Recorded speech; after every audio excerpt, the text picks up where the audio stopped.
राजस्थान के अलवर जिले से एक बार फिर सनसनीखेज मामला सामने आया है जिसने पूरे प्रदेश को हिलाकर रख दिया है। यहाँ गोलेटा स्थित सैयद कॉलोनी में पुलिस और विश्व हिंदू परिषद की टीम ने संयुक्त कार्रवाई कर अवैध धर्मांतरण की बड़ी साजिश का पर्दाफाश किया है। यह मामला सिर्फ धार्मिक आस्था से छेड़छाड़ का नहीं बल्कि देश की संस्कृति और समाज के भविष्य के साथ खिलवाड़ का जीता जागता उदाहरण है। जांच के दौरान खुलासा हुआ कि इस मिशनरी में पिछले 16 सालों से बच्चों का धर्मांतरण किया जा रहा था। यहां से लगभग 60 बच्चे मिले जो गुरुग्राम और देश के अलग अलग हिस्सों से लाए गए थे।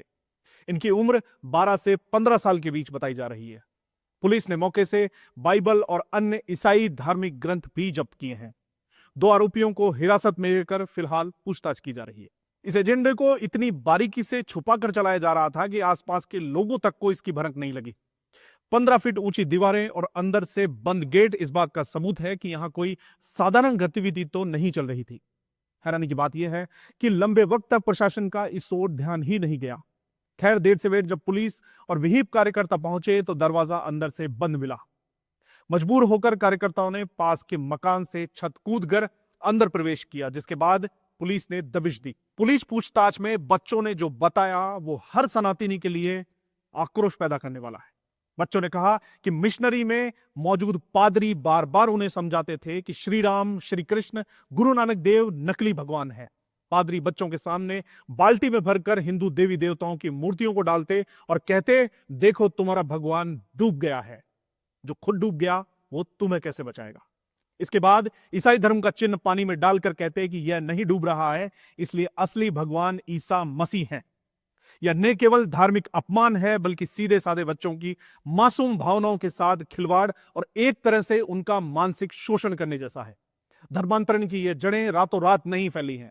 यह सब संभव हुआ पिछली कांग्रेस सरकार की ढुलमुल और वोट बैंक तुष्टिकरण वाली नीतियों के चलते। अशोक गहलोत के शासनकाल में ही राजस्थान तेजी से धर्मांतरण की साजिशों का अड्डा बन गया था। कभी अवैध मदरसों के नाम पर, कभी एनजीओ के संरक्षण में और कभी मिशनरियों के जरिए हिंदू समाज की आस्था पर लगातार प्रहार होते रहे। गहलोत सरकार ने न तो कड़ी कार्रवाई की, न ही कोई ठोस नीति बनाई। नतीजा यह निकला कि ऐसी साजिशें पनपती गई। अब बच्चे इनके निशाने पर आ गए हैं। आज जब पुलिस दबिश देती है तो हर कोई पूछ रहा है कि आखिर इतने वर्षों तक खुफिया एजेंसियां और सरकारें सोती क्यों रही। अब आम आदमी क्या जाने, एजेंसियां सोती नहीं रही, उन्हें सरकार की ओर से निर्देश मिलते रहे कि ये अपना वोट बैंक है, आंखें बंद कर लो। जैसे हमारे यहां एक कहावत प्रसिद्ध है कि सोते हुए को तो जगाया जा सकता है, जो सोने का नाटक करे उसे कैसे जगाया जाए। ये बात पूर्ववर्ती सरकार के लिए एकदम सटीक बैठती है। जब सबसे बड़ा सवाल यही है कि इतने लंबे समय तक यह गतिविधि कैसे चलती रही और इसकी फंडिंग कहां से होती रही। गरीब तबके के बच्चों और उनके परिजनों को लालच देकर उनकी कमजोरियों का फायदा उठाकर धर्मांतरण कराया जाता रहा। यह केवल आस्था बदलने की बात नहीं है बल्कि एक सुनियोजित साजिश है जिसके पीछे विदेशी फंडिंग और संगठित गिरोह की भूमिका से इनकार नहीं किया जा सकता। अलवर की यह घटना सिर्फ एक मिशनरी का मामला नहीं है बल्कि पूरे समाज के लिए एक बड़ी चेतावनी है। यदि समय रहते ऐसी गतिविधियों पर अंकुश नहीं लगाया गया तो यह आग पूरे प्रदेश को अपनी चपेट में ले लेगी।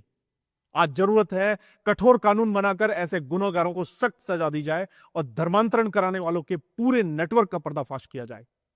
अलवर का यह प्रकरण इस बात का जीवंत उदाहरण है कि कैसे धर्मांतरण माफिया मासूम बच्चों के दिमाग से खिलवाड़ कर रहे हैं। विहिप और पुलिस की तत्परता से यह साजिश उजागर हुई है, लेकिन यह भी सच है कि पिछले कई वर्षों से ऐसी घटनाओं को राजनीतिक संरक्षण मिलता रहा। अब समय है कि राजस्थान की धरती से इस काले कारोबार का खात्मा किया जाए।